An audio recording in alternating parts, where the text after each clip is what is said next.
তো বন্ধুরা কিভাবে আপনারা বিকাশ থেকে সান্ড মানি করবেন রকেট অ্যাকাউন্টে। তো অনেকে হয়তো বিভিন্ন জায়গায় গিয়েছেন, জায়গায় আপনার রকেটে টাকা প্রয়োজন, তো আপনার বিকাশে টাকা আছে। তো বিকাশ থেকে কিভাবে রকেটের সান্ড মানি করা যায় এটা আজকের ভিডিওতে দেখাবো, অবশ্যই দেখবেন। যাদের রকেট অ্যাকাউন্ট আছে অথবা বিকাশ অ্যাকাউন্ট দুইটাই আছে, তো আপনারা কিন্তু যে কোনো টাইমে যে কোনো মুহূর্তে একদম 1 সেকেন্ডে আপনারা কিন্তু বিকাশ থেকে রকেটের সান্ড মানি করতে পারবেন খুব ইজিলি। তো কিভাবে মোবাইল ফোন দিয়ে করতে হয় এটাই আমি এখন দেখাই দিব। তো চলুন সরাসরি আমরা ভিডিওতে চলে যাই। তার আগে একটা কথা বলে নেই, অনেকেই আছেন যারা আমাদের চ্যানেলটি এখনও সাবস্ক্রাইব করে দেন নাই, ভাই দ্রুত করে দিবেন। তো আপনারা ভালো লাগলে করবেন, না হলে করার প্রয়োজন নেই, সেটা পরে দেখা যাবে। তো এখন আমরা দেখব কিভাবে বিকাশ থেকে রকেটে সেন্ড মানি করা যায় বা টাকা ট্রান্সফার করা যায়। তো এখন আমরা চলে আসছি সরাসরি বিকাশ অ্যাপসে। তো বিকাশ অ্যাপসে আসার পর আপনারা দেখবেন যে এখানে নিচে চলে যাবেন। নিচে যাওয়ার পর এখান থেকে দেখতে পারবেন একটি অপশন আছে অন্যান্য সেবাসমূহ। তো আপনারা এখান থেকে একটু স্ক্রল করে ব্যাগে চলে আসবেন। তারপর আসার পর এখান থেকে দেখবেন NPASB।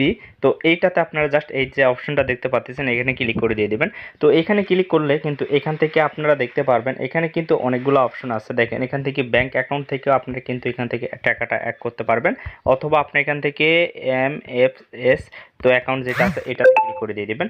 তো দেওয়ার পর এখান থেকে আপনাদেরকে কি করতে হবে, প্রথমে কিন্তু এখানে অ্যাকাউন্ট যোগ করতে হবে। ঠিক আছে, এখানে অ্যাকাউন্ট যোগ করতে হবে, মানে এখানে আপনার যেহেতু নতুন একদম, আপনি এখান থেকে কোনো প্রকার অ্যাকাউন্ট এখন আমার যোগ করে নেই।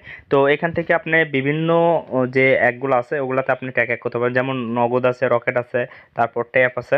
তো আমরা যেহেতু রকেটে সেন্ড মানি করবো বা বিকাশ থেকে আমরা রকেটে টাকাটা ট্রান্সফার করব, তো এই জন্য আমাদের কী করতে হবে, রকেট যেটা আছে এইটা আমাদেরকে অ্যাড করতে হবে বা এইটাতে আমাদেরকে অ্যাকাউন্টটা অ্যাড করতে হবে। ঠিক আছে, তো চলুন দেখা যাক কীভাবে অ্যাকাউন্টটা অ্যাড করতে হয়।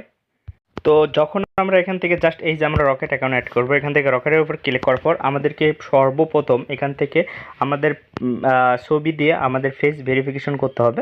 তো এর জন্য আমাদেরকে দেখতে পাচ্ছেন এখানে আমাদেরকে বলতেছে পর্যাপ্ত আলো সহ জায়গায় থাকুন এবং এখান থেকে অঙ্গভঙ্গি করার নির্দেশনা অনুসরণ করুন, তারপর ফ্রেমের ভিতর আপনার চেহারা রাখুন। তো এই যে তিনটা এক বলছে, আপনারা অবশ্যই এগুলো পড়ে নেবেন। তারপর আমরা নেক্সট স্টেপে যাব। নেক্সট স্টেপে যাওয়ার পর এখান থেকে দেখতে পাচ্ছেন যে একটা অপশন লেখা আসছে এখানে মাথা উপরে রাখুন। তো আপনার মাথাটা আপনি উপরের দিকে রাখবেন।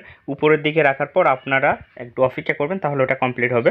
তারপর এখানে বাম কাঁধের দিকে তাকান, এখানে যে অপশনগুলো একদম বাংলায় লেখা আছে আপনারা জাস্ট ফলো করবেন এবং যেরকম করে বলছে এরকম এক করবেন এবং 3 থেকে 4 মিনিট 5 সেকেন্ড এরকম অপেক্ষা করবেন। ঠিক আছে, তারপর এখান থেকে আমাদের কি বলছে, স্থির ক্যামেরার দিকে তাকান, মানে আমাদেরকে সোজাসুজি ক্যামেরার দিকে তাকাতে হবে, মানে একটু অপেক্ষা করলে কিন্তু আপনাদের এটাও কিন্তু কমপ্লিট হয়ে যাবে। তো তারপর এখান থেকে আপনাদের এরকম অপশন আসবে, এখান থেকে দেখতে পারবেন যে আপনার চেহারা যাচাই প্রক্রিয়াধীন। তো আপনারা এখান থেকে একটু অপেক্ষা করে নেবেন, জাস্ট এই পেজে থাকবেন, এই পেজ থেকে বের হয়ে যাবেন না, এই পেজে একটু অপেক্ষা করবেন, তাহলে দেখতে পারবেন যে আপনাদের এই যে দেখতে পাচ্ছেন আপনাদের চেহারা সফল হয়ে গেছে। তো যখন ভেরিফিকেশনটা একদম আপনাদের কমপ্লিট হবে, তারপর এখানে মেইন কাজ। তো এখানে অ্যাকাউন্টটা যখন আপনাদের এক হবে তখন এখানে অ্যাকাউন্ট যোগ করতে হবে। তো আপনি যে নাম্বারে রকেট খোলা আছে ওই নাম্বারে আপনি যখন টাকাটা সেন্ড করবেন বিকাশ থেকে, তো সেই নাম্বারটা এখানে দিতে হবে। তো আমি এখন এখানে নাম্বারটা দিয়ে নেব। তারপর এখানে নিচে নাম দিতে বলতেছে, তো এখানে নামটা দিবেন আপনি যে নামটা সেভ করে রাখতেছেন, আপনি নিজের নামও দিতে পারেন অথবা আপনি যে কোনো নাম দিতে পারেন। তো আমি এখান থেকে আমার নামটা দিব। তো এখানে দেখতে পাচ্ছেন আমার অ্যাকাউন্টের নাম্বার, যে নাম্বারে রকেট খোলা আছে ওই নাম্বারটা দিয়েছি এবং আমি এখানে একটা টাইটেল নাম দিছি, অ্যাকাউন্ট টাইটেল। তো দেওয়ার পর এখান থেকে আমরা নেক্সট স্টেপে যাব, তারপর পিন নাম্বার দিয়ে কনফার্ম করে নেব।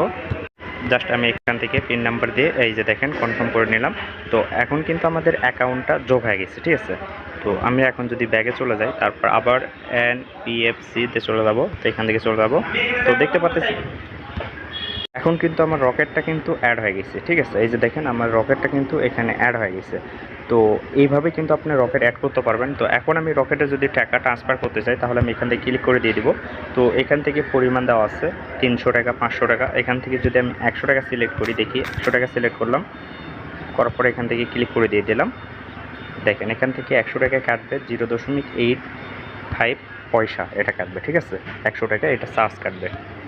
তো এখান থেকে আমি পিন নাম্বার দিয়ে দিলাম, দেওয়ার পর এখান থেকে সেন্ড করে দিয়ে দিব। দেখেন রকেট আমি সেন্ড করে দিয়ে দিলাম। তো আমার কিন্তু রকেটে এই যে দেখেন চলে গেছে। তো আমার রকেটে চলে গেছে, জাস্ট আমি এখন এখান থেকে আমার রকেট অ্যাপসে গিয়ে চেক করে নেব। আমি একদম এখন রকেট অ্যাপসে গিয়ে চেক করব।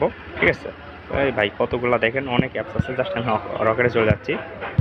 তো আমার কিন্তু রকেটে টাকাটা অ্যাড হয়ে গেছে, ঠিক আছে, আমার কিন্তু রকেটে টাকাটা অ্যাড হয়ে গেছে। তো আমি আপনাদেরকে আরও মেসেজে গিয়ে দেখাই দিই। তো এখানে দেখতে পাচ্ছেন এই যে আমাদের কিন্তু এখানে এই যে ট্রান্সফার হয়ে গেছে, এখানে আপনার বিকাশ থেকে দেখতে পাচ্ছেন এই যে আমার রকেটে কিন্তু ট্রান্সফার হয়ে গেছে 100 টাকা, ঠিক আছে, এই যে দেখেন এই যে ট্রান্সফার হয়ে গেছে। তো এইভাবে কিন্তু আপনারা বিকাশ থেকে রকেটে টাকা কিন্তু সেন্ড মানি করতে পারেন, এবং রকেট থেকে কীভাবে বিকাশে সেন্ড মানি করবেন এটা আমি পরবর্তীতে ভিডিও দিব।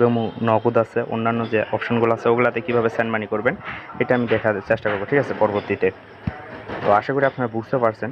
যদি কোনো সমস্যা থেকে থাকে অবশ্যই বলবেন, তাহলে আমি আপনাদেরকে পরবর্তীতে ভিডিওর মাধ্যমে বোঝানোর চেষ্টা করে দেবো এবং বলে দেবো কীভাবে এটা সমাধান হবে। আর আমাদের টেলিগ্রাম আছে, টেলিগ্রামে অবশ্যই জয়েন করবেন।